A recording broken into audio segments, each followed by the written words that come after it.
Police पड़ गई थी और काफी भागम भाग करने के बाद आखिरकार पुलिस ने मुझे पकड़ लिया। कोर्ट ने तो मुझे उम्र कैद की सजा सुना दी थी, लेकिन पता नहीं कैसे जेल में मंकी मैन आ जाता है और वो मुझे बेहोश कर देता है। तो अब जब मेरी आँख खुलती है तो मैं अपने आप को एक बंद कमरे में पाता हूँ और मेरे कमरे में चारों तरफ अजीब अजीब चीजें थी और ये रूम काफी ज्यादा क्रीपी लग रहा था। और जब मेरी नजर सामने जाती है तो मुझे दिखाई देता है कि मेरे सामने दो मंकी मैन खड़े हैं। इनमें से एक मंकी मैन वही था जिसने मुझे किडनैप किया था और दूसरा मंकी मैन वो था जिसके बारे में मैं कुछ भी नहीं जानता था। ये सब देख के मैं काफी घबरा गया था, इसलिए मैं बोलने लगता हूँ, भाई तुम लोग मुझे यहाँ पे क्यों लेके आ गए? मेरे साथ करना क्या चाहते हो? डरने की जरूरत नहीं है मिस्टर मूसा, हम तुम्हें कुछ करना नहीं चाहते। हमारे पास तो तुम्हारे लिए एक बहुत बढ़िया ऑफर है, एक ऐसा ऑफर जिससे तुम्हारी जिंदगी बदल सकती है। ये सुनने के बाद मैं बोलता हूँ कि जब तक तुम लोग मेरे सवालों का जवाब नहीं दोगे मैं शांत नहीं होने वाला। ठीक है मिस्टर मूसा, ठीक है। चलो मैं आप पॉइंट की बात पे आई जाता हूँ। मैं हूँ Marty Crowd junior, assistant head of Illuminati. Illuminati? मैंने तो इल्यूमिनाटी सुना था। नहीं नहीं नहीं, दोनों अलग अलग चीज होते हैं। हमारा एक बहुत बड़ा ग्रुप है और हम उन लोगों के लिए काम करते हैं जिन्हें तुम जैसे स्पेशल लोगों की तलाश होती है। मेरे जैसे स्पेशल लोग? तुम लोगों का मतलब क्या है? मतलब ये कि तुम अपनी जिंदगी बदल सकते हो मिस्टर मूसा। कैसे रहेगा अगर तुम्हारी जेल की सारी की सारी सजा माफ हो जाए और तुम्हें अपनी पुरानी जिंदगी मिल जाए? पर ये सब कैसे हो सकता है? मुझे तो ऑलरेडी उम्र कैद की सजा सुनाई जा चुकी है। इसकी चिंता तुम्हें करने की जरूरत नहीं है, हमारी ऑर्गेनाइजेशन कानून से बहुत ऊपर है। अगर तुम हमारी बात मान लेते हो तो हम तुम्हारे ऊपर लगे हुए सारे चार्जेस मिटा देंगे और फिर से तुम अपनी पहले की जैसी जिंदगी जी सकोगे। पर पहले मुझे ये बताओ कि मुझे करना क्या होगा?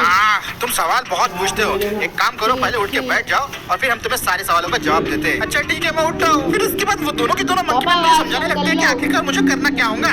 तो देख मिस्टर मूसा, पिछले 8 महीने से हमने तुझ पे नजर रखी हुई थी और इन सबसे हमें एक बात मालूम पड़ी, तेरे पास बहुत अच्छे रेसिंग स्किल्स है और हम चाहते हैं कि तुम वही रेसिंग स्किल्स का इस्तेमाल हमारे लिए करो, मतलब हमारे लिए रेस करो। रेस? किस टाइप की रेस? एक ऐसी रेस है जो पिछले 50 सालों से चल रही है, जिसे कहा जाता है डेथ रेस। इस रेस के बारे में तो मैंने कभी नहीं सुना। सुनोगी भी कैसे? ये रेस सिर्फ करोड़ और अरबपतियों के लिए की जाती है। उन लोगों के पास इतना पैसा होता है कि समझ में नहीं आता कि कहाँ खर्चा करें, इसलिए वो ऐसे रेसेस पे पैसा खर्चा करते हैं। हमारे कुछ क्लाइंट्स बहुत पहले से तुम्हें इस रेस में देखना चाहते थे, बस हमें सही मौके का इंतजार था और अब वो मौका आ चुका है। तो अब इन लोगों की सारी बातें सुनने के बाद मैं पूरी तरीके से सोच में पड़ गया था और फिर मैं उन लोगों से पूछने लगता हूँ कि क्या होगा अगर मैंने तुम्हारी बात नहीं मानी तो? फिर रहना जिंदगी भर जेल में चक्की पीसते हुए, हमें क्या? अब मेरे पास एक मौका था मेरी पुरानी जिंदगी में जाने के लिए। मैं सोच रहा था रेस तो मैं इनके लिए कर दूंगा, लेकिन क्या होगा अगर इन लोगों ने अपना वादा नहीं निभाया तो? लेकिन काफी देर तक ऐसा सोचने के बाद फाइनली मैं उन लोगों को बोल देता हूँ कि ठीक है, मुझे तुम लोगों का ये ऑफर मंजूर है, लेकिन मेरे सारे के सारे गुनाह माफ होने चाहिए, एक भी गुनाह नहीं बचना चाहिए। ओके मूसा, ठीक है। अब ये बात होने के बाद मंकी मैन मुझे अपने साथ ट्रक में बिठाता है और ट्रक को स्टार्ट करके वो मुझे कहीं तो भी ले जा रहा था। मैं उससे पूछने लगता हूँ कि भाई हम जा कहाँ पे रहे? रेस अभी छूने वाली है क्या? तो वो मुझे बोलने लगता है, नहीं रेस में अभी वक्त है, हम तुम्हारे लिए गाड़ी देखने जा रहे हैं। और एक बात कान खोल के सुन लो मूसा भाई, तुम जेल से बाहर जरूर आ गए हो, लेकिन अभी भी तुम पे हमारा पूरा कंट्रोल है, इसलिए भागने की कोशिश बिल्कुल मत करना। क्यों?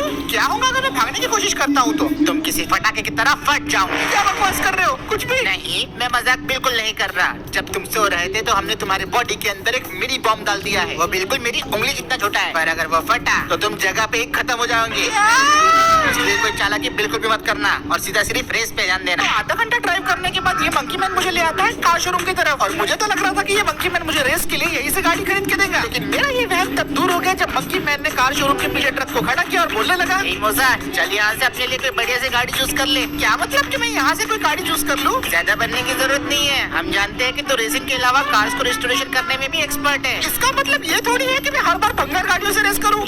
तो क्या तू फरारी में रेस करेगा? ज्यादा बन मत और जल्दी से वो गाड़ी सिलेक्ट कर। अभी मंकी मैन ने मुझे बड़ा ही भारी काम दे दिया था। एक तो मुझे ऐसी रेस करनी की है जो कि सो कॉल्ड डेथ रेस है और ऊपर से डेथ रेस में मुझे लेके जानी है भंगार गाड़ा। पता नहीं क्यों मैं बार बार अपने ऊपर ऐसी मुसीबतें क्यों ले लेता हूँ। इससे अच्छा तो मैं जेल में ही था, लेकिन क्योंकि मेरे पास अब कोई चारा नहीं था तो इसलिए रेस के लिए मुझे गाड़ी को सिलेक्ट करना ही था। तो फिर थोड़ा माइंड को रिलैक्स करके मैं निकल पड़ता हूँ गाड़ी को ढूंढने के लिए। और इस बैकएंड में घूम के मुझे पता चला कि लगभग यहाँ पे 90% गाड़ियाँ तो पूरी तरीके से भंगार है। किसी की व्हील्स गायब है, किसी की बॉडी शेल गायब है, किसी का भारी एक्सीडेंट होकर रखा है और जो गाड़ी मुझे पसंद आ रही थी उसमें तो इंजन ही नहीं था। कुछ गाड़ियाँ तो बीच में से टूटी हुई थी, मानो एक टुकड़ा सूरज पे हो तो दूसरा टुकड़ा चांद पे। काफी देर ढूंढने के बाद मुझे एक मसल कार मिल गई थी, लेकिन इसका तो पूरा के पूरा ट्रांसमिशन सिस्टम ही गायब था और अमेरिकन कार्स को डिस्ट्रॉय करना फिलहाल मेरे बस की बात नहीं थी। अभी तो इसको भी छोड़ के मैं आगे निकल जाता हूँ। थोड़ा आगे जाके मुझे ओल्ड वाले टार्ज़न के जैसे पिकअप ट्रक भी दिखे और जब मैं इनका जायजा ले रहा था तभी मेरी नजर झाड़ियों में जाती है और वहाँ पे मुझे एक ऐसी चीज दिख गई थी जो कि मेरे काम की हो सकती थी। इसलिए मैं जल्दी से मुड़ा और तुरंत दौड़ता दौड़ता वहाँ पे पहुँच गया और झाड़ियों में जो मुझे चीज मिली उसे देख के मुझे बहुत ही ज्यादा गूज़बम्स आ गए थे, क्योंकि ये थी एक 2009 की टाटा सोमो गोल्ड, एक लेजेंडरी व्हीकल। इसकी मैक्सिमम बॉडी काफी ज्यादा अच्छी दिखाई दे रही थी और क्योंकि ये एक टाटा की गाड़ी है तो डेथ रेस में इस्तेमाल करने के लिए इससे बढ़िया चॉइस और क्या ही हो सकती है। इसका इंजन भी सही सलामत था और थोड़ा बहुत अगर इसकी जंग को छोड़ दिया जाए तो मैं इसको आराम से रिपेयर करके इसको रेस में इस्तेमाल कर सकता था। तो फिर क्या था, मैंने पूरी की पूरी गाड़ी का जायजा ले लिया और जब मुझे लगा कि ये गाड़ी को रेस में इस्तेमाल किया जा सकता है तो मैंने बाकी गाड़ियों की तरफ देखना छोड़ दिया और सीधा मंकी मैन को बुला के बोलने लगा, ये मंकी मैन भाई, ये सोमो को ट्रक के ऊपर डाल दो जल्दी से। फिर उसके बाद मैंने और मंकी मैन ने मिलकर सोमो को ट्रक के ऊपर लोड कर दी थी और मंकी मैन बोल रहा था, वाह तुझे तो खजाना मिल गया, अब मैं इतना तो कुछ खास नहीं। फिर उसके बाद मंकी मैन वो ट्रक को घुमाता है और हम अपनी सोमो को लेके वहाँ से निकल पड़ते हैं। तो मंकी मैन अब हम कहाँ पे जा रहे हैं? वहीं जहाँ पे तो बाकी प्लेयर से मिलेगा, हम जा रहे हैं गडूम में। और फिर मंकी मैन मुझे शहर के एक सीक्रेट टनल में लेके आ जाता है जिसे मैंने आज से पहले कभी नहीं देखा था और फिर वो बोलने लगता है, तो देख हम पहुँच गए,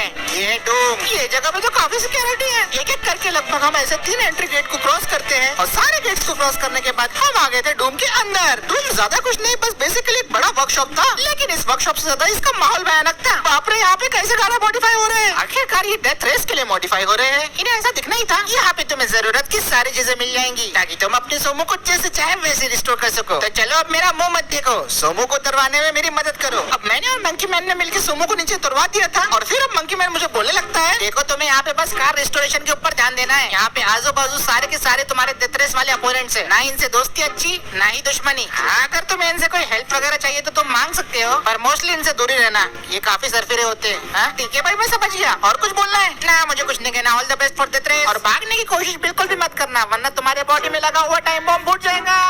तो मंकी मैन तब चला गया था और बारी थी अब सोमो को रिस्टोर करने की। अब इसमें मुझे ज्यादा कुछ करना तो नहीं था, लेकिन क्योंकि ये एक अलग टाइप की रेस होने वाली है इसलिए सिर्फ रिस्टोरेशन से काम नहीं चलेगा, मुझे इसे मॉडिफाई भी करना होगा। लेकिन कुछ आइडिया आ रहा नहीं था कि इसे मॉडिफाई करूँ तो करूँ कैसे। तो इसलिए मैंने आजू बाजू अपनी नजर घुमाई और मैंने सोचा कि जिस तरीके से मेरे अपोनेंट्स कार को मॉडिफाई कर रहे हैं उनसे सलाह लेके मुझे भी कुछ अपनी गाड़ी को वैसे मॉडिफाई करना चाहिए। तो सबसे पहले मैं गुरखा वाले के पास आ गया था और वो मुझे देख के बोलने लगा, और बिड़ू क्या काम है तुझे? ये सुन के मैं उसे बोलने लगता हूँ कि भाई मुझे एक बात बताओ कि तुम डेथ रेस के लिए किस टाइप की मॉडिफिकेशंस करवा रहे हो अपने कार में? बिड़ू सुन, ये डेथ रेस तो अपनी गाड़ी जितनी मजबूत रहेंगी ना अपने लिए उतना अच्छा। जैसे कि मेरी गुरखा को देख ले, मैंने फ्रंट और रियर में मस्त बड़े बड़े बुल बार लगा दिया, चॉइसी के अंदर मस्त लोहा भर दिया और थोड़े बहुत अपने सीक्रेट वेपन है। और बेटू सुन, गाड़ी कैसे भी रहो लेकिन ड्राइवर चलाने वाला मेन रहता। थैंक यू भाई मुझे इतनी सारी बातें बताने के लिए। अपनी गाड़ी के लिए मैं इन सारी बातों पे जरूर ध्यान रखूंगा। और इतना बोल के मैं चल जाता हूँ दूसरे ड्राइवर के पास और ये बंदे ने तो लिटरली मिस्टर बीन की गाड़ी को मॉडिफाई करके रखा था। मैंने इससे काफी सारे सवाल पूछने की कोशिश की लेकिन इसका जवाब बस हर बार एक ही आ रहा था,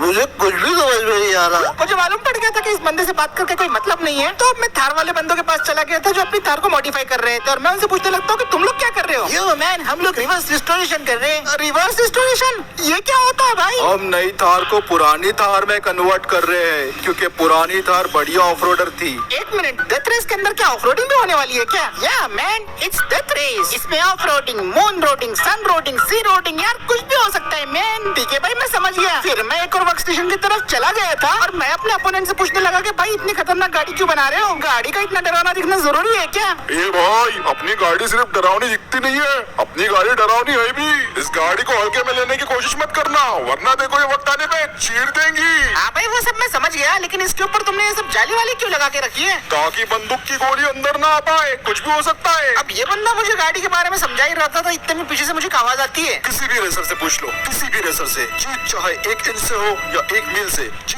जीत होती है। अरे भाई तुम फास्ट एंड फ्यूरियस को छोड़कर डेथ रेस में क्यों आ गए? तुम यहाँ पे क्या कर रहे हो? मैं यहाँ पे अपने फैमिली के लिए आया हूँ, पर तुम मूसा, तुम्हें देख के लगता है तुम यहाँ पे रेस तो करने आए हो पर ईमानदारी से नहीं। टॉम की ये बात सुनने के बाद मुझे गुस्सा आ गया था और मैंने उसे बोल दिया था भाई ये डायलॉग फिल्मों में अच्छे लगते हैं, कुछ भी हो जाए मैं रेस में तुझे तो हरा के रहूंगा। शर्त लगा लो तुम मेरे करीब भी नहीं आ सकते। हाँ वो मैं देख लूंगा। और इतना बोल के मैं वहाँ से निकल जाता हूँ। फिलहाल तो मुझे डोमिनिक टोरेटो का घमंड तोड़ने से ज्यादा अपने सोमो के रेस्टोरेशन पे ध्यान देना था और बाकी लोगों से बात करने के बाद मुझे फाइनली मालूम पड़ गया था कि मुझे सोमो को किस तरीके से मॉडिफाई करना है। तो इसके लिए सबसे पहले मैंने अपना लैपटॉप ओपन कर लिया और सोमो के मॉडिफिकेशन करने के लिए पार्ट्स के रेफरेंस देने लगा। थोड़ी ही देर में मैंने सोमो का फाइनल डिजाइन तैयार कर लिया था और बिल्कुल ऐसे ही मुझे अपनी सोमो को मॉडिफाई करना था। पार्ट्स वगैरह तो इस वर्कशॉप में ऑलरेडी अवेलेबल थे, तो मैं काम पे लग जाता हूँ। सबसे पहले तो मैंने इसके इंजन और चेसी को ठीक किया। चेसी में काफी सारे क्रैक्स थे जिन्हें मैंने वेल्डिंग करके फिक्स कर दिया और इंजन के मैक्सिमम पार्ट्स को मैंने रिप्लेस कर दिया। फिर उसके बाद मैंने गाड़ी के ऊपर जितना भी रस्ट लगा हुआ था उन्हें अपने हाथों से मैन्युअली रिमूव किया। कई जगह तो लिटरली मुझे पूरा के पूरा पैनल चेंज करना करना पड़ा। गाड़ी के बॉडी शेल और डोर को भी मैंने वेल्डिंग करके पूरी अच्छी तरीके से फिक्स कर दिया था और मैक्सिमम सारा काम होने के बाद मैंने गाड़ी को अच्छी तरीके से साफ कर लिया, बची कुछ गंदगी इसके ऊपर से हटा दी और क्योंकि मुझे इसके भी टेस्ट ड्राइव लेनी थी तो इसलिए मैंने इसके ऊपर लगा दिए थे टेम्पररी ऑफ रोड व्हील्स। और अब हमारी सोमो पहले टेस्ट ड्राइव के लिए तैयार थी और इसको स्टार्ट करते ही इसका इंजन तो भाई बहुत ही भयानक आवाज करने लगा।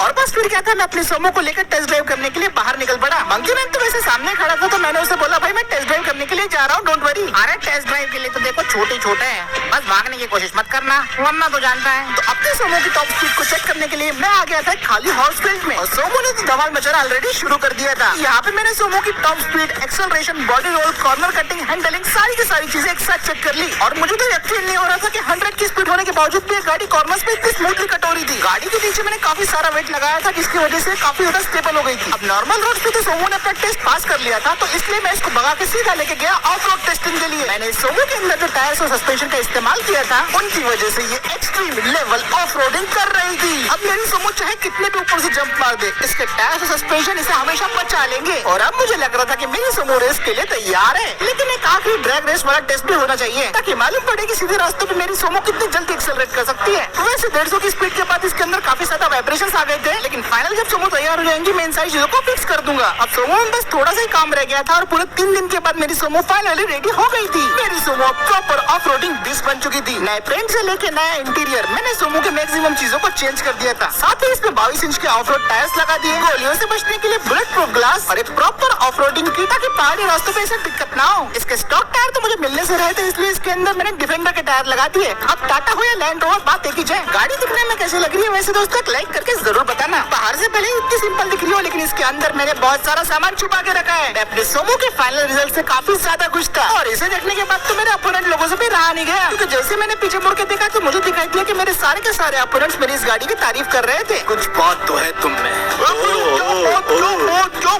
अब यहाँ पे ये सब चल ही रहा था तो इतने में मंकी माना जाता है और बोलने लगता है सारे रेसर्स मेरे साथ चलो, वीआईपीज आ रहे हैं। हाँ, वही वीआईपी जो रेस करवाते हैं, वो तुमसे बात करने जाते हैं। तो मुझे मालूम पड़ने वाला था कि ये रेस आखिर में करवाता कौन है। फिर उसके बाद वो मंकी मैन हम सारे के सारे रेसर्स को एक अलग से रूम में लेके जाता है। वहाँ पे 2 बंदे थे, एक ने कोट पे भालू का मास्क पहन के रखा था तो दूसरे ने पेंगुइन का मास्क पहन के रखा था। हम सभी रेसर्स तो इनके सामने शांति से खड़े हुए थे और इन्हें देख के लग रहा था कि यही लोग हैं जो वीआईपीज है। अब मैं सोच ही रहा था कि आगे क्या होने वाला है, तभी इतने में मुझे लिफ्ट की आवाज आती है। चलो शुरू करते हैं डेथ रेस। तो इसी के साथ दोस्तों आज का वीडियो यहीं पे खत्म करते हैं। उम्मीद है आज का वीडियो आपको पसंद आया होगा। अगर ये आपको वीडियो पसंद आया और नेक्स्ट पार्ट जल्दी से जल्दी देखना चाहते हो तो जल्दी से जल्दी इस वीडियो पे 10,000 लाइक्स और 1,000 कमेंट करवा दो दोस्तों। ये सीरीज कैसी लग रही है कमेंट सेक्शन में जरूर बताना और मैं मिलता हूँ दोस्तों आपको अगली वीडियो में, और वीडियो को शेयर करना बिल्कुल भी मत भूलना।